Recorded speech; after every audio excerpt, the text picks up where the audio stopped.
dovoliš, da te drevo vzame vase in potem dobiš izkušnjo tega, kdo je to drevo kot bitje, zavestno bitje, svojo zavest je del gozda, je del sfere zemlje in to se da doživeti. Potem so pa to tudi zelo osebno doživeta, ker ko si enkrat zunaj te distance in si povezan, potem začnejo tudi ta bitja govoriti, bi rekel, se pokazati. Ampak to ni objektivno. Recimo tukaj so bitja narisana, mislim, da jih je 17. Sem jih videl, ampak oni niso taki. Jaz pravzaprav gre za njihovo vibracijo. Oni so kot en sklop vibracije, ki jaz občutim in prevajam v črte. Zato so črte zame tako pomembne, praktično je recimo tista sreda risba, to so vse vibracije, vse tako kot struna, recimo pri violini pritisne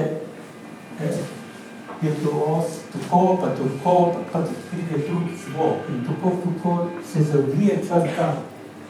Zato je vse jasno črt porisano, tako da vibrira in se da občutiti. Na ta način je to prevod in pride spet do vibracije, tako kot ta bitja nimajo fizičnih oblik. In če bi nekdo drug isto bitje, recimo, hotel narisati, bi bilo lahko zelo drugače.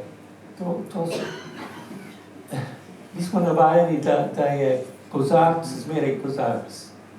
Ampak na tem nivoju je pa ta večdimenzionalnost in je vse lahko različno. Ampak kot da bi se gledal iz drugih kotov. To so celostni svetovi. Jaz mislim, da vsak se s tem ukvarja tako kot jaz, s tem prevodi.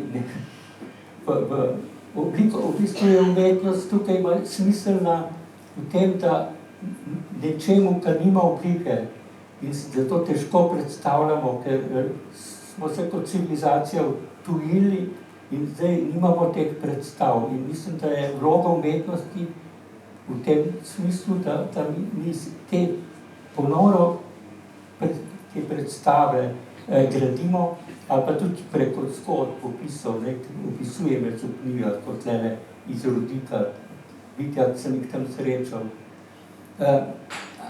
Ampak ni to ena na ena, tako kot je v razumskem svetu. Zato mislim, da je umetnost najbolj primerna, da se s tem ukvarja, kako to prevajati za človeka. Zdaj sem se spomnila eno izjavo, ko ste ga zadnjič za Miklavžem Komeljem, ko je rekel, da najvišja stopnja duhovnosti je utelešenje. To mi je bilo zelo zanimivo, prav v zvezi z vašim delom, tam, materializacija. Ja, jaz se zdaj že 30 let bodem z raznimi ezoteričnimi vzdevki. Mislim, mene se zmerja z New Age in take reči, zmeraj manj, ampak to se pravi, da je nek poskus te svetove tako pokazati, kot da so več od tega materializiranega, da so več, da so nad tem ali pa zadej ali pa nad, da so bolj pomembni. Zato mi je tako pomembno, da je najbolj fina način, kako je Zemlja to ustvarila, da se vse te različne nevidne razsežnosti stečejo v vidno v telešenju. To je ta knjiga, Vesolje človeškega telesa, recimo, v človeku. In ja, to je zame edinstvom. Jaz mislim, da zvezde ali pa tudi planeti imajo tudi svoje civilizacije morda, ampak niso utelešene, zato mi ne najdemo skozi, čipamo po vesolju, kje je še kaj podobnega. Pa ni nikjer, ker je Zemlja je tak dragocen planet, da je znala vse te subtilne nivoje, brez da bi zmetala ven, ampak tako združiti in utelesiti svojo mineralnimi strukturami, nas tako utelesiti, da je to pravi čudež. Se pravite, da med vsemi izročili je izročilo Zemlje med najpomembnejšimi? Ja, jaz mislim, da je Zemlja nekakšen inovator v vesolju, da je znala to traja milijarde let, da je uspela te fine, subtilne, ali pa samo vibracijske nivoje postopoma prevajati. To je bil res dolg proces. Prevajati na utelešeno raven, materializirati. Ampak da je pa obratno, smo pa preveč materializirani. In zdaj gre obraten proces. Ampak ne, da se zgublja pomen utelešenja, samo manjka stik z drugimi nevidnimi, subtilnimi nivoji, da bi nam utelešenje ne postalo tako kot umetna inteligenca. Tu je hladno, omejujoče. Zato se potem proces obrne in spet interes za te subtilne nivoje. Prav zdaj, ko ste to rekli, sem tam gor zagledala ploščo Pink Floydov, The Dark Side of the Moon. Ste kdaj poslušali Pink Floyde? Ja, seveda.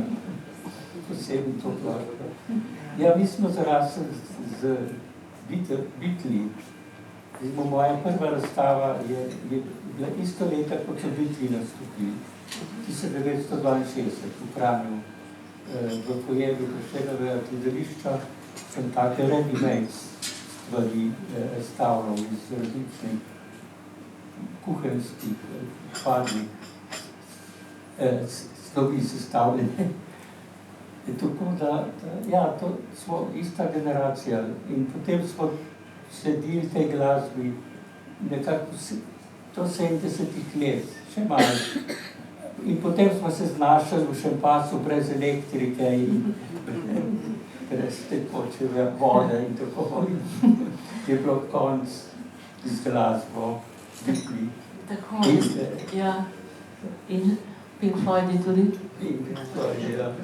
Tako, jaz bi se Markotu zahvalila, mogoče, če imate še kaj zapovedati prav tej razstavi, ki jo bomo šli zdaj pogledati.